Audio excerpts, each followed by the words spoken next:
What is going on, everyone? Welcome back to another video. This video is actually going to be one of my favorites that I've probably ever made. And we're going to go over real data, real strategy, what you can do, what it's based off of, what are the numbers, and how you can apply things to your own investing and trading. So with that being said, let's go ahead, cue the intro, and jump right into this one. I know I'm fine, but the money makes me. Okay, so you guys see the two PDFs that we have up right now. There is a third one, so stay until the end to see the third one as well, because the third one is how we made everything come together and make it work. So you guys can see, so I'm not the one that made the PDFs. I gave it the information, I gave it all the data, and ChatGPT spit these things back out. You guys can do it on your own. I've spent a lot of time. I thought I broke ChatGPT at one point in time.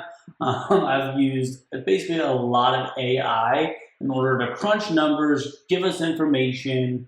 And so there's going to be a little slippage in there, but that's with anything you're doing when it comes quant-based, not just quantitative-based. So scenarios, read the rules as we go up in here.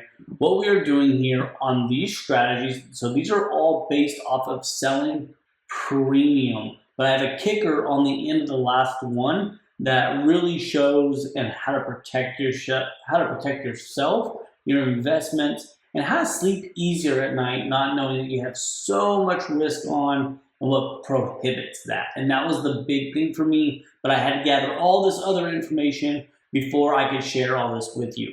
So the first one says SPY QQQ VIX, so S&P 500 and the NASDAQ. QQQ is the NASDAQ, VIX is the volatility index. Pretty big, important. You got to have all three of those here to understand what's going on. Two major indexes and then the VIX. If you don't know, the VIX is the inverse of those two basically. 2021 to present, here is what you're seeing on these data tables here. And I actually did one from 2015 as well. Where'd my mouse go? So there's a lot to these, and I'll show you the 2015 one as well, but I really want to just start small because if you've ever done any of these quant-based things, the more data you put in them, the longer it takes to spit it back out and crunch all these numbers. So we gave it a small portion first, which is what you're seeing here, and then we gave it a bigger one. So the rules are right here: 45 DTE, 15 delta put credit spreads, meaning I'm long on the market. That's the position that I want to be in, even though I do think that there are, how do I say it the nicest way possible, problems going to appear here very, very soon. You're already starting to see cracks with credit and things like that in the United States. I still want to stay long because every single time anybody's ever said that there's a market crash coming, you just never really know. So I'm going to stick to the strategies that work, and then I'm going to add a kicker onto it to make it safe. So with that being said, though, I put an escalator on here. I think this is one of the really, really important things. And I made target profits and stop losses. As much as people hate stop losses, I don't use hard stops. I look at my portfolio every day. I get notifications on my portfolio every day, and then I do it. So when you're collecting premium, basically every single one of these, if we're doing them a dollar wide, which is what this is going to be, is we're going to take profit at 75%. You can't actually take profit at 0.75 cents. So you're basically looking at 80 cents, which is an 80% profit. If you're doing a one wide, theoretically you're collecting 10 cents per spread. Maybe sometimes it's 9 cents, 8 cents, but that's kind of where the slippage comes in, and the quant can only do so much on that. But it pulls all the data that you give it, that you can get from Y Finance if you know how to code and things like that. Stop loss is 100%. So if I collect 10 cents, which ends up being $10 on the credit spread, my max loss is $10. I'm not willing, it's a 1-to-1 ratio. The probability of this credit spread winning is so high that I'm only willing to lose, though, the 1-to-1 ratio. If I'm going to make $10, the maximum amount I'm going to lose is $10. And again, I get it. There's slippage. Market opens, market closes. There's some slippage in there, guys, and it took into account for a lot of these things, and that's where you gotta actually run through the process. These are just the PDFs of it. So sizing is tiered based off of less than 25 the VIX under 25, or 100% of our capital is being pushed into this thing here. 25 to 35, we're pulling it back to 50% capital. Greater than 35%, we're reducing it down to 25% of capital being used. Escalator +1 every 14 days. So I think it's pretty normal that I could add, and I'm just saying a lot of people can add, basically $300 every 2 weeks, or every $200 every 2 weeks. And you can change this based on how you want to. This is how I did it. I think it's a pretty easy thing to do in our budget with me and my wife. That's like one of the easiest things to do. So I made it realistic and not with somebody else, because we could dump thousands if we wanted to, but that's not how I want this data to run. And then reinvesting per ticker. So that's a big portion of this. Bonus, we have a bonus trade in here because of volatility and IV. So if the SPY goes under 1.5% in a day, we're gonna add a trade to SPY and QQQ. EMA bypassed for this bonus, meaning the EMA has to, or the stock has to be above the EMA 100 EMA line on SPY and QQQ to continue to enter trades. If it's below it, we don't enter trades. So it saves us from a massive 2020, 2008, 2009 area. There's still drawdowns, and that's what I want to talk about a lot here. So we put these escalators on here. You're seeing baseline is $697,000 from 2021 to basically the end of 2025 here. That's a fantastic return. Max drawdown, 44.6%, almost 50%. I don't love that at all. Not even close here. Don't love that. Doesn't matter what platform you're trading on, nobody's gonna love that. But an ROI is 69,000%, almost 70,000%. Again, these are rough numbers. There's slippage involved. There's a bunch of little things, so take that with a grain of salt here. But this is going to give you raw data in a law of large numbers. If you don't know what it is, look it up. So a certain amount of occurrences and stuff, things will work out based off of data. This is one of those things. I do it with other credit spreads and stuff like that. Law of large numbers does work. And then you have the bonus one, so you're getting some more money out of this with the bonus trade. 77,000%. Again, with the 44.4%. I like the bonus trade. I knew I was going to like the bonus trade because I do the bonus trade in real life. Anytime I get a notification on my phone from E-Trade, TD Ameritrade, basically saying that the market's down over 1% and then over 1.5%, I know it's a good day for me to go in and sell some credit spreads. It's worked out for years now, and I wanted to add this into it.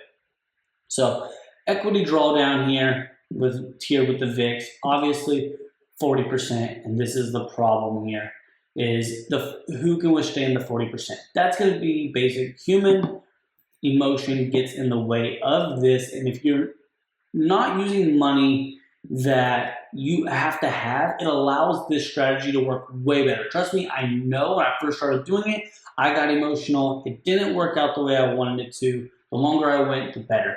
So we're going to speed this up really fast. Now that we got to the basic of this strategy, and look at equity curves. A Monte Carlo takes it and distributes all of those trades and puts it in the blender and gives you equity curves. It's really cool. And again, thank you to AI, because I could not do this on my own. ChatGPT, I took the CSV files, put it in ChatGPT, and it did it all on its own. Love it.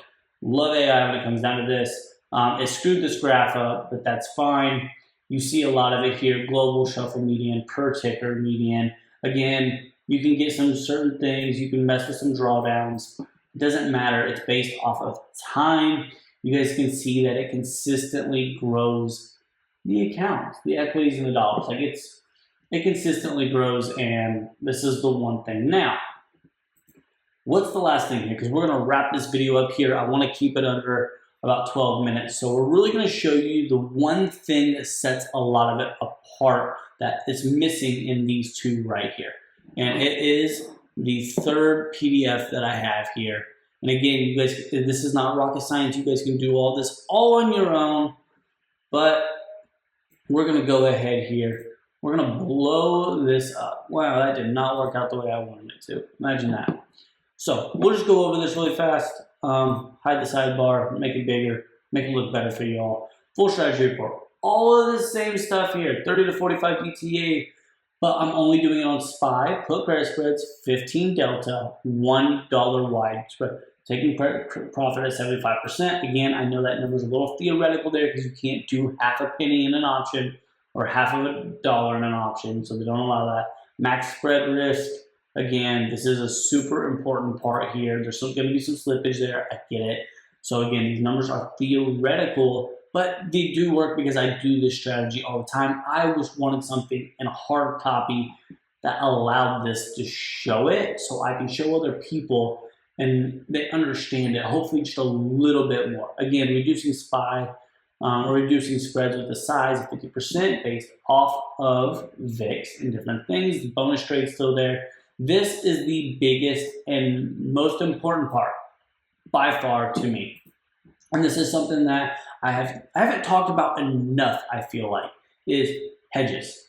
5% constant in UVXY allocation. We redo that about every month just to determine.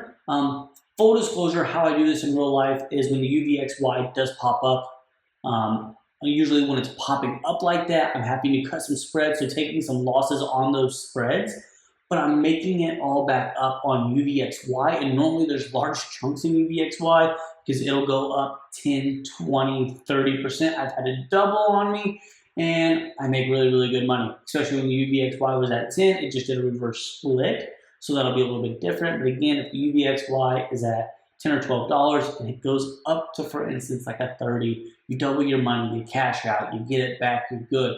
The other one here, this is an important hedge that actually has gotten me out of trouble more than once doing this strategy, and has really held my portfolio up during these big downturns and during these big down weeks. 10 delta, 180-day VIX calls funded with 0.1% of equity weekly when rolling into new options. So basically what this is saying and how it's doing it is if you're on a $10,000 account, I'm going to go buy one VIX credit, or not one VIX credit, so I'm going to go buy one VIX call that's a 10 delta, and sometimes I do this with a 15 delta in my own, or sometimes even a little bit higher based on where the market's at and where the volatility is. I buy these when volatility is low so that the call is cheaper. Full disclosure there. It's a very important part of this. I think everybody should know that. And then when the market does pop up, this thing goes crazy if volatility really is. It really does. It's been fantastic. It's saved my account multiple times. Again, this is the sleep good at night insurance to my portfolio. And again, the bigger that portfolio gets, the more of these you add. You just really got to delta. Go into your deltas, figure that out. That's a whole different equation for a whole different video. So we're going to jump into this really fast because I got to get through this. So here's the rules again. Equity levels, adding contracts to this.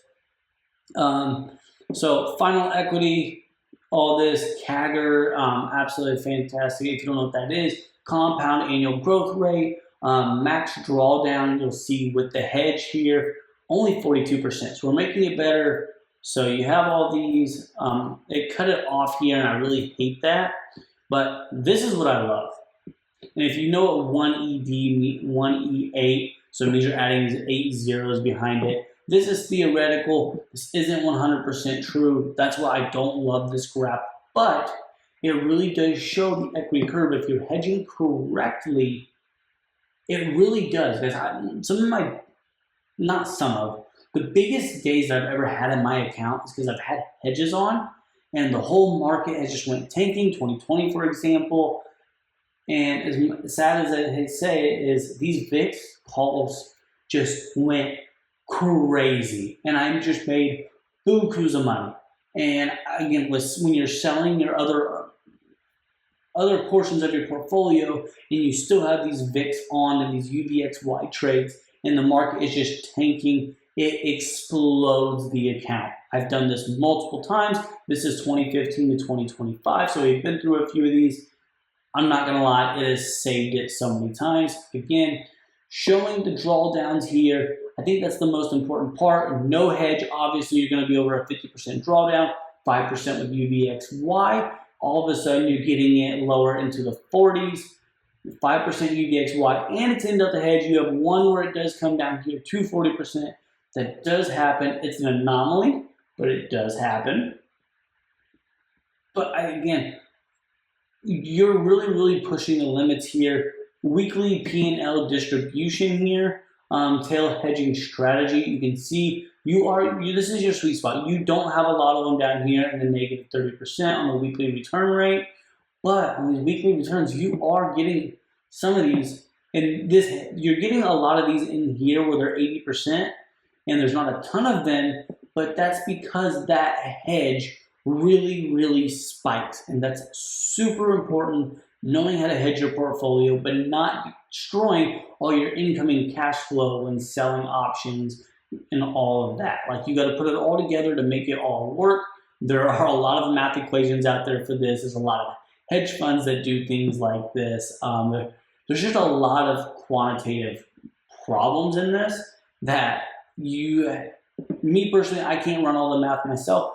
That's why I use the AI and different things like that. Super thankful for it, but I thought this was a super cool thing to make, and I just had to share it and get it out here, whether this helps thousands of people or this helps one person and just gives you another idea. Maybe you start a small account, kind of like I did, and you start running this through it here on just this, just to start to see it and to see how fast I can grow a smaller account. Because again, my bigger accounts are always fun. They're awesome to make money in. Full disclosure, I love it. It's a game to me. It's not always about the money. It's about winning to me. I know, I've heard it 1,000 times. That's weird. I'm weird. I'm a nerd.